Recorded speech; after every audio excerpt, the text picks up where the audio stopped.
നടി ആക്രമിക്കപ്പെട്ട സംഭവത്തിൽ പ്രതികൾ ഹൈക്കോടതിയിൽ മുൻകൂർ ജാമ്യാപേക്ഷ സമർപ്പിച്ചു.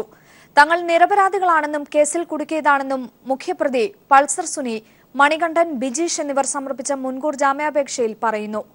നടിയെ ആക്രമിച്ചത് കൊട്ടേഷൻ നൽകിയതിനെ തുടർന്നാണെന്ന് പൾസർ സുനി പറഞ്ഞതായി നടി നേരത്തെ മൊഴി നൽകിയിരുന്നു.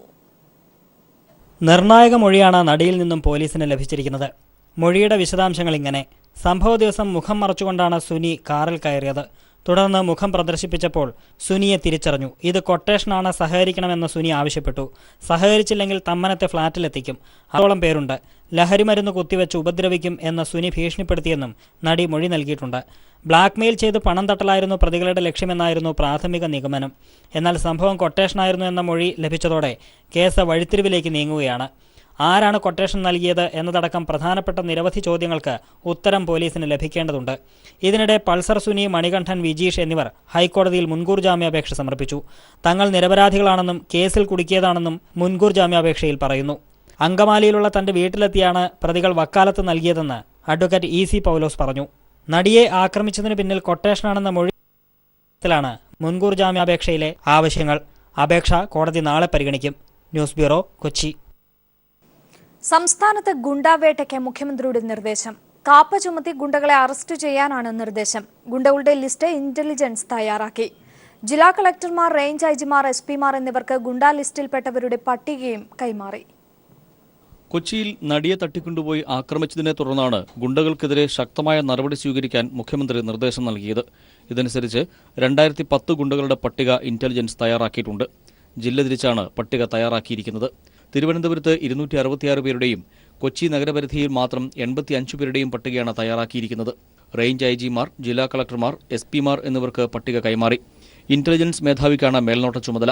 മുഖ്യമന്ത്രിയുടെ നിർദ്ദേശപ്രകാരമാണ് ഗുണ്ടകളുടെ പട്ടിക തയ്യാറാക്കിയിരിക്കുന്നത്. 30 ദിവസത്തിനകം സ്വീകരിച്ച നടപടികൾ സംബന്ധിച്ച് സർക്കാരിന് റിപ്പോർട്ട് നൽകാനും നിർദ്ദേശം നൽകിയിട്ടുണ്ട്. News bureau, Thiruvananthapuram. മുഖ്യമന്ത്രി പിണറായി വിജയനും സിപിഐഎം സംസ്ഥാന സെക്രട്ടറി കോടിയേരി ബാലകൃഷ്ണനും ആക്രമണത്തിനിരയായ ചലച്ചിത്ര നടിയെ ടെലിഫോണിൽ വിളിച്ചു. എല്ലാവിധ പിന്തുണയും ഇരുവരും വാഗ്ദാനം ചെയ്തു. ആക്രമണത്തിനിരയായ നടിയെ ടെലിഫോണിൽ വിളിച്ച് മുഖ്യമന്ത്രി എല്ലാവിധ പിന്തുണയും വാഗ്ദാനം ചെയ്തു. അക്രമികളെ ഉടൻ നിയമത്തിന് മുന്നിൽ കൊണ്ടുവരും. ഇക്കാര്യത്തിൽ സത്വര നടപടികൾ ഉണ്ടാകുമെന്നും അദ്ദേഹം നടിയെ അറിയിച്ചു. താനും സർക്കാരും പോലീസും ഒപ്പമുണ്ടാകുമെന്നും മുഖ്യമന്ത്രി വ്യക്തമാക്കി. സിപിഎം സംസ്ഥാന സെക്രട്ടറി കോടിയേരി ബാലകൃഷ്ണനും നടിയെ ടെലിഫോണിൽ വിളിച്ചു. എല്ലാവിധ പിന്തുണയും അദ്ദേഹം വാഗ്ദാനം ചെയ്തു. സിപിഎമ്മിന്റെയും വ്യക്തിപരവുമായ പിന്തുണയാണ് സംസ്ഥാന സെക്രട്ടറി വാഗ്ദാനം ചെയ്തത്. News bureau, Thiruvananthapuram. കൊച്ചിയിൽ നടിയെ തട്ടിക്കൊണ്ടുപോകാൻ ശ്രമിച്ച കേസിലെ മുഖ്യപ്രതി സുനി വീട്ടുകാർക്കും വെറുക്കപ്പെട്ടവൻ. വർഷങ്ങളായി മകനോട് സംസാരിക്കാറില്ലെന്നും വീട്ടുകാർക്ക് സുനിയെ കൊണ്ട് ഉപകാരമില്ലെന്നും അച്ഛൻ സുരേന്ദ്രൻ പീപ്പിൾ ടിവിയോട് പറഞ്ഞു. കുട്ടിക്കാലം തൊട്ടേ മോഷണമടക്കമുള്ള ദുസ്വഭാവങ്ങൾക്ക് ഉടമയാണ് സുനി.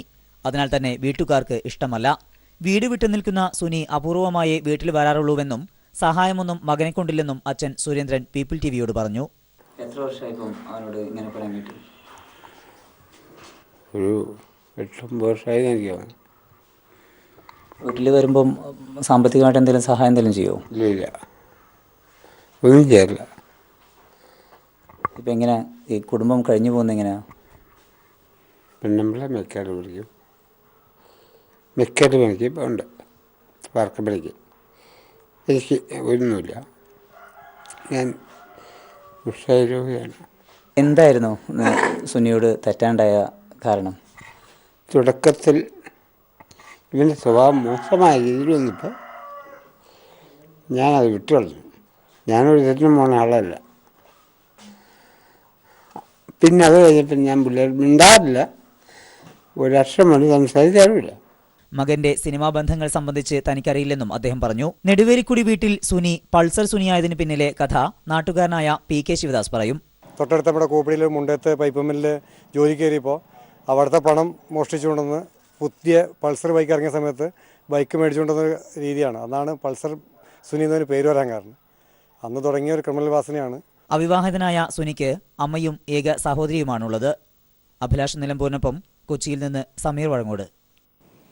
സഹപ്രവർത്തകയ്ക്ക് ഐക്യദാർഢ്യം പ്രഖ്യാപിച്ച് ലാലു അലക്സും. ഒരു നടിക്കെന്നല്ല മറ്റൊരു പെൺകുട്ടിക്കും ഇത്തരമൊരു ദുരവസ്ഥ ഉണ്ടാകാൻ പാടില്ലെന്നും കുറ്റവാളികളെ നീതിക്ക് മുമ്പിൽ കൊണ്ടുവരണമെന്നും നടൻ ലാലു അലക്സ് മുംബൈയിൽ പറഞ്ഞു.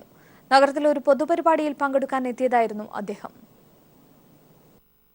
ആക്രമണത്തിനിരയായ തങ്ങളുടെ സഹപ്രവർത്തകയ്ക്ക് ഒരേ മനസ്സുമായി മലയാള സിനിമാ ലോകം ഐക്യദാർഢ്യം പ്രകടിപ്പിച്ചപ്പോൾ മുംബൈയിലുണ്ടായിരുന്ന ലാലു അലക്സും കേരളത്തെ ഞെട്ടിച്ച വാർത്തയോട് പ്രതികരിച്ചു. പക്ഷെ എന്താണേലും ആ ചെയ്തത് ശരിയല്ലല്ലോ. നടിയല്ല ആരാണേലും ചെയ്തത് ശരിയല്ല. പ്രത്യേകിച്ച് എൻ്റെ ഒരു സഹപ്രവർത്തകയാകുമ്പോൾ ഇത്തരം ദുരനുഭവങ്ങൾ കേരളത്തിൽ സംഭവിക്കാൻ പാടില്ലെന്നും കുറ്റവാളികൾക്കെതിരെ നടപടി കൈക്കൊള്ളണമെന്നും ലാലു അലക്സ് പറഞ്ഞു. അതൊക്കെ അന്വേഷണം ഉണ്ടാകണം, കണ്ടുപിടിക്കണം. അത് ആ ഇന്നും പേപ്പറിലും ന്യൂസിലും മീഡിയയിലെല്ലാം വന്നതുപോലെ ഒരു ഡ്രൈവർ അങ്ങനെയുള്ള കേരളത്തിൽ അങ്ങനെയുള്ള കാര്യങ്ങളൊന്നും നമ്മുടെ നാട്ടിൽ നടക്കാൻ പാടില്ല. മുംബൈയിൽ വസായി ആസ്ഥാനമായ മലയാളി സമാജത്തിന്റെ വാർഷികാഘോഷ പരിപാടിയിൽ മുഖ്യാതിഥിയായി എത്തിയതായിരുന്നു Lalu Alex. Premlal, news bureau, Mumbai. കൊച്ചിയിൽ നടി ആക്രമിക്കപ്പെട്ട സംഭവത്തിൽ തമിഴ് താരസംഘടന നടികർ സംഘവും രംഗത്ത്. കുറ്റവാളികളെ ഉടൻ പിടികൂടണമെന്നാവശ്യപ്പെട്ട് മുഖ്യമന്ത്രിക്ക് കത്തയച്ചു. നടിക്ക് പിന്തുണയുമായി ബോളിവുഡ് താരങ്ങളടക്കം ഇന്ത്യൻ സിനിമാ ലോകം ട്വിറ്ററിലൂടെയും രംഗത്തെത്തി. തെന്നിന്ത്യൻ താരങ്ങളായ വിശാലും സാമന്തയും സിദ്ധാർത്ഥും ട്വിറ്ററിലൂടെ പിന്തുണ അറിയിച്ചു. നെഹ്റു ഗ്രൂപ്പ് ചെയർമാൻ കൃഷ്ണദാസിന്റെ ഇടക്കാല ജാമ്യം റദ്ദാക്കണമെന്നാവശ്യപ്പെട്ട് പോലീസ് ഹൈക്കോടതിയിൽ ഹർജി സമർപ്പിച്ചു. ഹൈക്കോടതിയെ തെറ്റിദ്ധരിപ്പിച്ചാണ് കൃഷ്ണദാസ് ഇടക്കാല ജാമ്യം നേടിയതെന്ന് ഹർജിയിൽ ചൂണ്ടിക്കാട്ടുന്നു. ഹർജി നാളെ കോടതി പരിഗണിക്കും. ഇതിനിടെ രണ്ടാം പ്രതി സഞ്ജിത് കെ വിശ്വനാഥന്റെ മുൻകൂർ ജാമ്യാപേക്ഷ പരിഗണിക്കുന്നത് തൃശൂർ ജില്ലാ കോടതി ബുധനാഴ്ചത്തേക്ക് മാറ്റി.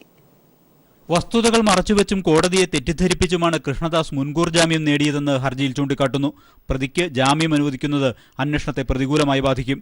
പ്രതി സാക്ഷികളെ സ്വാധീനിക്കാനും തെളിവ് നശിപ്പിക്കാനും സാധ്യതയുണ്ട്. അന്വേഷണം പ്രാഥമിക ഘട്ടത്തിലാണെന്നും ഹർജിയിൽ ചൂണ്ടിക്കാട്ടിയിട്ടുണ്ട്. ഹർജി നാളെ ഹൈക്കോടതി പരിഗണിക്കും. ഈ മാസം 16-ന് കൃഷ്ണദാസിന്റെ മുൻകൂർ ജാമ്യാപേക്ഷ പരിഗണിച്ച കോടതി 5 ദിവസത്തേക്ക് ഇടക്കാല ജാമ്യം അനുവദിക്കുകയായിരുന്നു. കോളേജിലെ പ്രശ്നങ്ങളുമായി ബന്ധപ്പെട്ട് ജില്ലാ കളക്ടർ വിളിച്ചു ചേർത്ത യോഗത്തിൽ പങ്കെടുക്കുന്നതിനായി ജാമ്യം അനുവദിക്കണമെന്നായിരുന്നു കൃഷ്ണദാസിന്റെ ആവശ്യം. എന്നാൽ ഹർജി സമർപ്പിക്കുന്നതിന് മുൻപായിരുന്നു യോഗം ചേർന്നതെന്ന് പിന്നീട് വ്യക്തമായി. മാത്രവുമല്ല, പ്രസ്തുത യോഗത്തിലേക്ക് കൃഷ്ണദാസിനെ ക്ഷണിച്ചിരുന്നില്ലെന്നും ജില്ലാ കളക്ടർമാർ വ്യക്തമാക്കുകയും ചെയ്തു.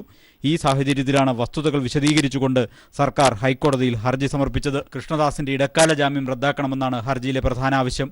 ഹർജി സമർപ്പിക്കുന്നതിന് മുൻപായി അന്വേഷണ ഉദ്യോഗസ്ഥൻ Kiran Narayanan prosecution director general Mancheri Sreedharan നായരുമായി കൊച്ചിയിലെത്തി കൂടിക്കാഴ്ച നടത്തിയിരുന്നു. ഇതിനിടെ കേസിലെ രണ്ടാം പ്രതിയും നെഹ്റു കോളേജ് PROയുമായ സഞ്ജിത് കെ വിശ്വനാഥന്റെ മുൻകൂർ ജാമ്യാപേക്ഷ പരിഗണിക്കുന്നത് തൃശൂർ ജില്ലാ കോടതി ബുധനാഴ്ചത്തേക്ക് മാറ്റി. News bureau, Kochi.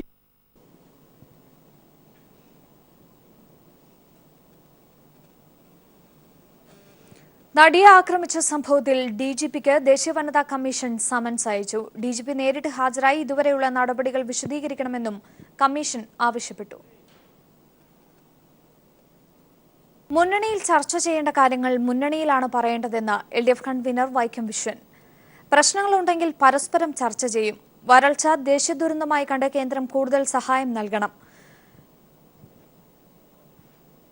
റേഷൻ പ്രതിസന്ധി പരിഹരിക്കുന്നതിന് 22-ാം തീയതി സർവകക്ഷി യോഗം ചേരാനും അതിനുശേഷം സർവകക്ഷി പ്രതിനിധി സംഘം കേന്ദ്രത്തിന് നിവേദനം നൽകാനുമാണ് LDF യോഗം സർക്കാരിനോട് ആവശ്യപ്പെട്ടത്.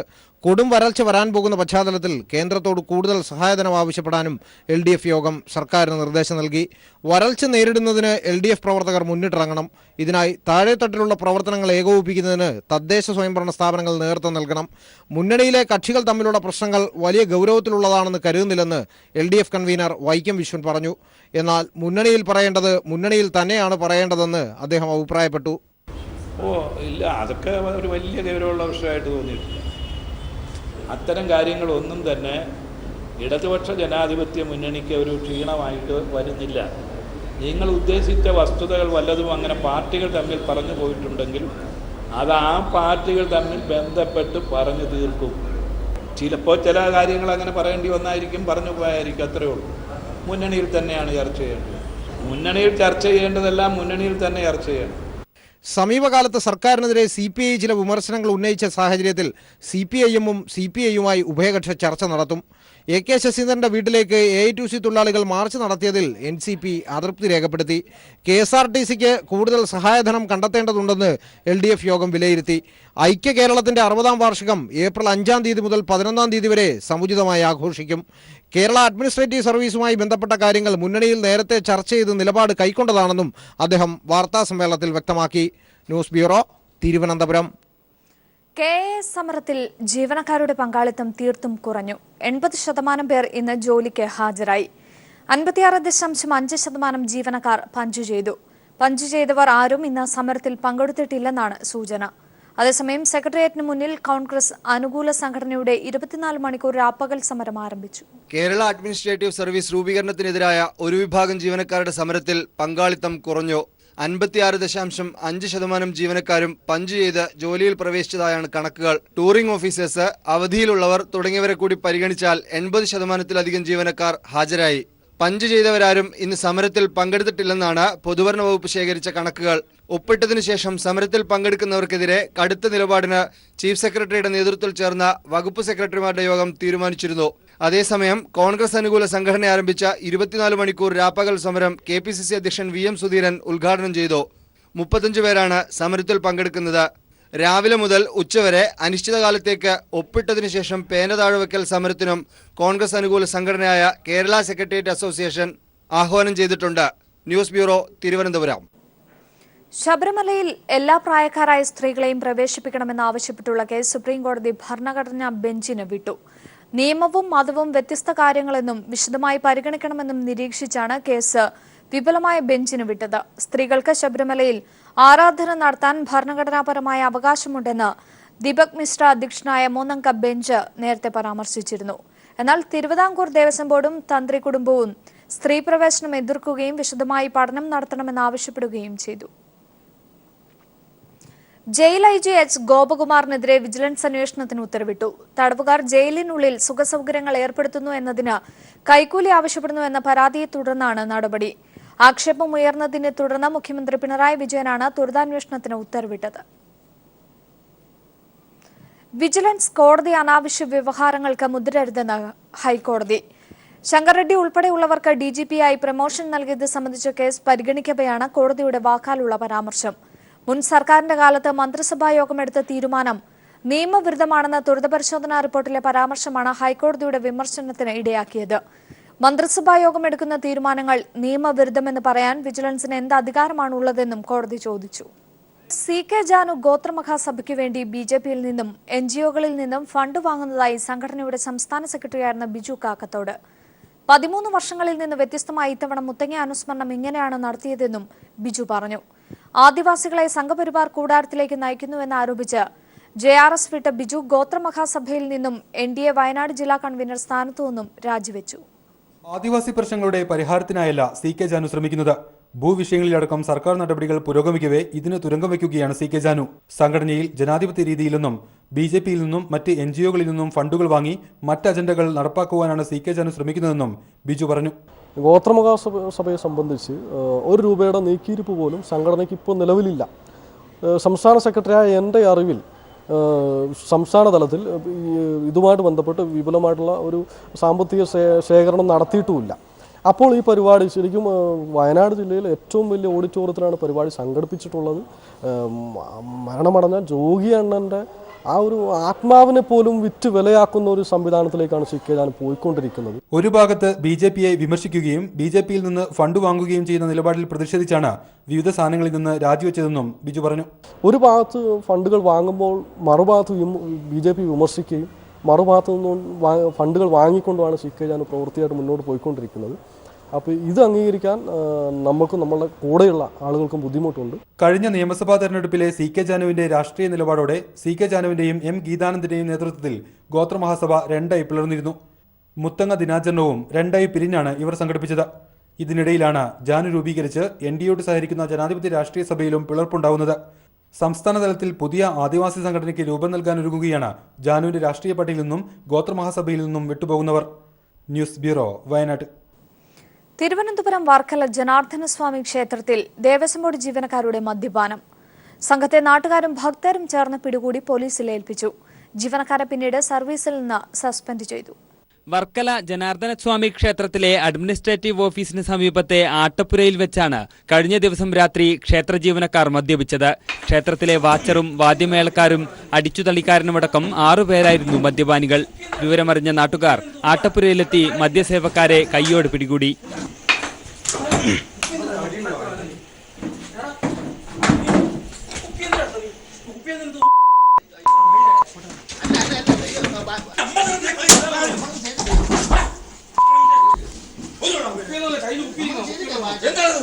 ക്രൂരമർദ്ദനത്തിന് ശേഷം ഇവരെ നാട്ടുകാർ പോലീസിൽ ഏൽപ്പിച്ചു.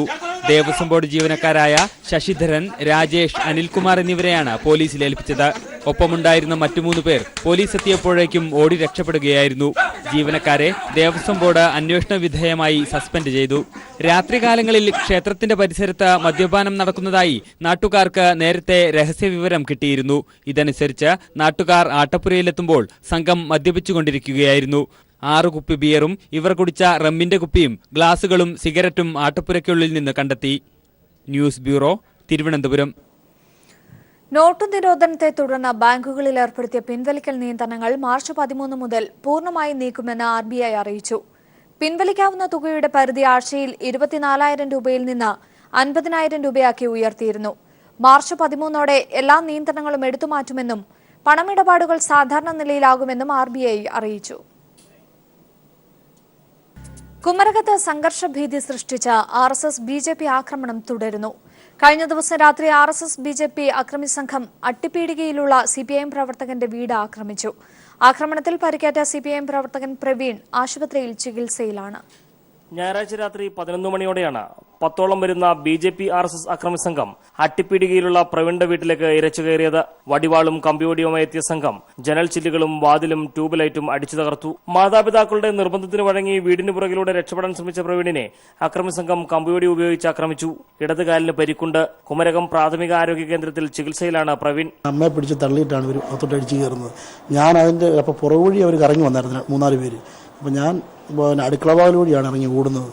ഓടി വഴി ഞാൻ കണ്ടത്തിൽ ചാടുന്നതിന് മുമ്പ് എൻ്റെ കാലിട്ടടിച്ച് ഞാൻ കണ്ടത് തെറിച്ച് വീഴുമായിരുന്നു കണ്ടത്തിൽ. എൻ്റെ പുറകെ ചാടിയിട്ട് ഞാൻ നെല്ലിനകത്തൂടെ ഇറങ്ങി ഓടിയിട്ട് നിരങ്ങി ഒരു തരത്തിലാണ് ഞാൻ ഓടി. പക്ഷേ എൻ്റെ കാലിട്ട് അടി കിട്ടിയിട്ട് ഞാൻ നെല്ലിനകത്ത് പതിയും കിടന്ന് രക്ഷപ്പെട്ടത്. ആക്രമണത്തിന് നേതൃത്വം നൽകിയത് BJP നേതാവും കുമരകം പഞ്ചായത്ത് അംഗവുമായ സേതു എന്ന് വിളിക്കുന്ന കൃഷ്ണേന്ദുവാണെന്ന് പ്രവീണിന്റെ മാതാപിതാക്കൾ പറഞ്ഞു. പട്ടികജാതി വിഭാഗത്തിൽപ്പെട്ട കുടുംബമാണ് പ്രവീണിന്റേത്. അതിനാൽ പട്ടികജാതി അതിക്രമം തടയൽ നിയമപ്രകാരം കേസെടുക്കണമെന്ന ആവശ്യം ഉയർന്നിട്ടുണ്ട്. നിയമസഭാ തെരഞ്ഞെടുപ്പിന് മുമ്പും അതിനുശേഷവും കുമരകത്ത് RSS ആക്രമണം പതിവായിരിക്കുകയാണ്. നിരവധി CPIM, DYFI, SFI പ്രവർത്തകരാണ് ഇവരുടെ ആക്രമണങ്ങൾക്ക് ഇരയായത്. News bureau, Kottayam. ആറന്മുള വിമാനത്താവള പദ്ധതിയുടെ ഭാഗമായിരുന്ന പുഞ്ചയിലെ കൊയ്ത്തുത്സവം കൃഷിമന്ത്രി VS സുനിൽകുമാർ ഉദ്ഘാടനം ചെയ്തു. സംസ്ഥാന സർക്കാരിന്റെ നെൽകൃഷി പുനരുജ്ജീവന പദ്ധതിയുടെ ഭാഗമായി വിത്തിറക്കിയ പാടങ്ങളിലെ ആദ്യഘട്ട വിളവെടുപ്പിനാണ് തുടക്കമായത്. ആറന്മുള വിമാനത്താവള പദ്ധതിയിൽ ഉൾപ്പെടുത്തിയിരുന്ന 91.05 ഹെക്ടർ പ്രദേശത്താണ് മുഖ്യമന്ത്രി നേരിട്ടെത്തി വിത്തിറക്കിയിരുന്നത്. 17 വർഷം തരിശായി കിടന്ന ആറന്മുള പുഞ്ചയുടെ ഭാഗമായ ആറന്മുള മല്ലപ്പുഴശ്ശേരി പഞ്ചായത്തിൽപ്പെടുന്ന 250 ഏക്കർ നിലത്താണ് കൃഷിയിറക്കിയത്. വിമാനത്താവളം അടഞ്ഞ അധ്യായമാണെന്ന് പ്രഖ്യാപിച്ച് മുഖ്യമന്ത്രി നേരിട്ടെത്തി വിത്തെറിഞ്ഞ പാടങ്ങളിലാണ് കൊയ്ത്തുത്സവം നടന്നത്. മല്ലപ്പുഴശ്ശേരി പഞ്ചായത്തിലെ പൊന്നക്കാട് പാടശേഖരത്തിലാണ് ആദ്യഘട്ട വിളവെടുപ്പിന് തുടക്കമായത്.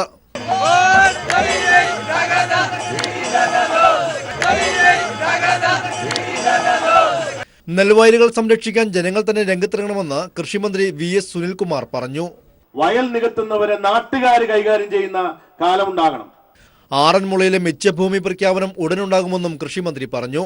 മിച്ചഭൂമിയായി കിടക്കുന്ന ഭൂമി പൂർണ്ണമായിട്ടും ഗവൺമെന്റ് പിടിച്ചെടുത്ത് ഇവിടുത്തെ ഭൂമിയില്ലാത്തവർക്ക് വിതരണം ചെയ്യാനും ഈ ഗവൺമെന്റ് മടി കാണിക്കില്ല എന്ന കാര്യം അടിവരയിട്ട് പറയാൻ ഞാൻ ആഗ്രഹിക്കുകയാണ്. ഇവിടെ കൊയ്തെടുക്കുന്ന നെല്ല് ആറന്മുള അരി എന്ന പേരിൽ വിപണിയിലിറക്കാനാണ് തീരുമാനം. ആറന്മുള ബ്രാൻഡ് കുത്തിരിയുടെ ലോഗോ പ്രകാശനം പൊതുമരാമത്ത് വകുപ്പ് മന്ത്രി G സുധാകരൻ നിർവഹിച്ചു. ജലസേചനത്തിനുള്ള സ്ഥിരം സംവിധാനം ഏർപ്പെടുത്തുന്നതോടുകൂടി തരിശുകിടക്കുന്ന സമീപ പാടശേഖരങ്ങളിലും വിത്തിറക്കാനാണ് സർക്കാർ തീരുമാനം. News bureau, Pathanamthitta.